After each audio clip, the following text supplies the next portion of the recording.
Selamat sore, perkenalkan nama saya Jorok Tafian Solnoman dengan NIM 2105040093. Saya dari kelas C. Di sini saya akan memaparkan hafalan saya mengenai resume UAS Hukum Dagang Maritim. Baik, saya Alin Sriani. Di sini saya akan mengoreksi hafalan dari saudara Johan. Baik, di sini saya akan menjelaskan dari bab 8 sampai bab 10. Bab 8, asuransi kerangka kapal, barang, dan penumpang. Pengertian asuransi atau pertanggungan dalam Undang-Undang Nomor 2 Tahun 1992 tentang usaha perasuransian adalah perjanjian antara dua pihak atau lebih dengan mana pihak penanggung mengikatkan diri kepada tertanggung dengan menerima premi asuransi untuk memberikan penggantian kepada tertanggung karena kerugian, kerusakan, atau kehilangan keuntungan yang diharapkan atau tanggung jawab hukum kepada pihak ketiga yang mungkin akan diderita tertanggung yang timbul dari suatu peristiwa yang tidak pasti atau tidak memberikan suatu pembayaran yang didasarkan atas meninggal atau hidupnya seseorang yang dipertanggungkan. Pada pasal 1 ayat 1 Undang-Undang Nomor 40 Tahun 2014 tentang perasuransian langsung menyatakan bahwa asuransi adalah perjanjian antara dua pihak, yaitu perusahaan asuransi dan pemegang polis. Tidak lagi dikatakan antara pihak penanggung dan tertanggung. Ditentukan dalam pasal tersebut bahwa polis merupakan dasar bagi penerimaan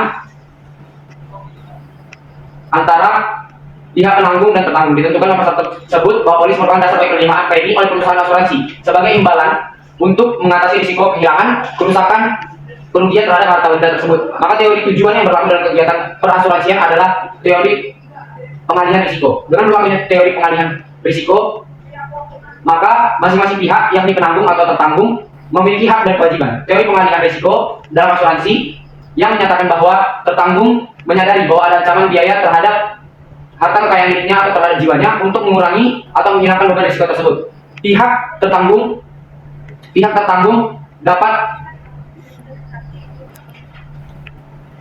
tertanggung berupaya mencari jalan dari pihak lain yang bersedia mengambil alih beban risiko ancaman bahaya dengan membayar sejumlah premi. Dalam dunia bisnis perasuransian, yang bersedia menerima pengalihan risiko tersebut adalah penanggung yang berstatus perusahaan asuransi. Kemudian saya akan menjelaskan bab ke-9, yaitu mengenai hipotek kapal dan piutang preferen. Kepemilikan atas kapal laut hampir selalu didampingi dengan penjaminan. Hal ini dikarenakan mahalnya harga kapal laut dan juga sangat risikonya kegiatan pelayaran itu. Jaminan itu disediakan untuk kapal laut dan diatur dalam pasal 1162 BW. Hipotek adalah suatu hak kebendaan atas benda-benda tak bergerak, bertujuan untuk mengambil penggantian daripadanya bagi pelunasan suatu perikatan. Konstruksi hukum ini mengacu pada pembebanan pada benda tidak bergerak. Perjanjian hipotek ini merupakan bentuk jaminan khusus, yaitu perjanjian yang diikuti perjanjian tersendiri yang merupakan tambahan yang akan dikaitkan dengan perjanjian pokok. Ini berarti kalau pihak yang bersangkutan tidak memenuhi kewajiban dari perikatannya, maka secara paksa hukum atau kewajiban perikatan dapat menyuruh jual lelang benda-benda milik orang tersebut guna mengganti pelunasan kewajiban perikatan yang dilayangkan itu. Dalam hukum jaminan, di antara orang-orang berpiutang yang mana diberikan keistimewaan, tingkatannya akan diatur menurut undang-undang pada pasal 1134 KUHD yang menentukan bahwa hal istimewa adalah suatu hak yang oleh undang-undang diberikan kepada seorang berpiutang sehingga tingkatnya lebih tinggi dari orang berpiutang lainnya yang semata-mata dikarenakan sifat piutangnya. Menurut Subekti, kedudukan kadek dan hipotek lebih tinggi dibanding dengan hak istimewa, kecuali oleh undang-undang menentukan lain. Hak ini bukanlah hak bendaan, karena hak ini tidak memberikan kekuasaan atas suatu benda. Hak ini baru timbul saat adanya penyitaan atas benda tersebut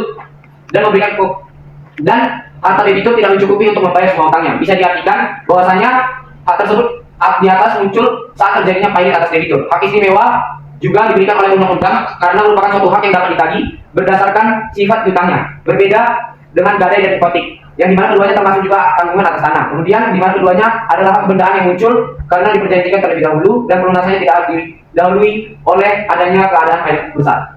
Kemudian saya akan menjelaskan pada bab ke-10, yaitu penyelesaian sengketa dagang maritim dan juga mahkamah pelayaran. Mahkamah pelayaran berdiri sejak zaman Belanda dengan kewenangan pemeriksaan berlanjutan kecelakaan kapal. Eksistensi mahkamah pelayaran belum mampu menjawab permasalahan yang dihadapi. Lembaga yang seharusnya memiliki kapabilitas untuk bisa menyelesaikan sengketa dan perkara yang timbul di laut masih belum bisa dimiliki oleh Indonesia. Potensi ancaman yang tinggi karena Indonesia memiliki alur laut kepulauan Indonesia dan choke point yang menjadi alur pelayaran internasional. Mahkamah pelayaran menuju pembentukan pengadilan maritim. Proses operasional mahkamah pelayaran mirip dengan lembaga peradilan. Keputusan mahkamah pelayaran memiliki nilai yang sama juga seperti pengadilan negeri dan pengadilan perikanan yang lainnya. Mahkamah pelayaran dengan adanya pengadilan negeri dan pengadilan perikanan juga belum dapat menjawab permasalahan yang ada. Oleh karena itu, untuk mendukung Indonesia sebagai poros maritim dan poros pelayaran, maka dibutuhkan lembaga yang memiliki kapabilitas menyelesaikan masalah yang berpotensi timbul dari aktivitas maritiman. Mungkin itu saja yang bisa saya sampaikan. Terima kasih.